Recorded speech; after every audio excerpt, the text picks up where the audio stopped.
Hi friends, ఈరోజు 6వ తరగతిలో మొదటి పాఠం చూద్దామండి. అమ్మఒడి ప్రక్రియ గేయం, ఇతివృత్తం తల్లి ప్రేమ, రచయిత బాడిగ వెంకట నరసింహారావు గారు. ఉద్దేశం అమ్మ ప్రేమను గొప్పతనాన్ని తెలియజేయడం ఈ పాఠం యొక్క ఉద్దేశం. బాడిగ వెంకట నరసింహారావు గారి రచనలు బాలరసాలు, పాలబడి పాటలు, ఆవు హరిశ్చంద్ర, బాలతనం, చిన్నారి లోకం, పూల బాలలు, ఋతువాణి వంటి 17 పుస్తకాలు పిల్లల కోసం రాశారు.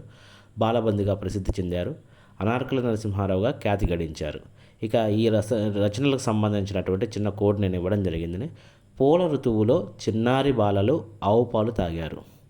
ఇక్కడ పూల అంటే పూల బాలలు, ఋతువు అంటే ఋతువాణి, చిన్నారి అంటే చిన్నారి లోకం, బాలలు ఇక్కడ బాలరసాలు, బాలతనం అనే 2 బాలలు వచ్చాయి కాబట్టి బహువచనంలో బాలలను తీసుకున్న.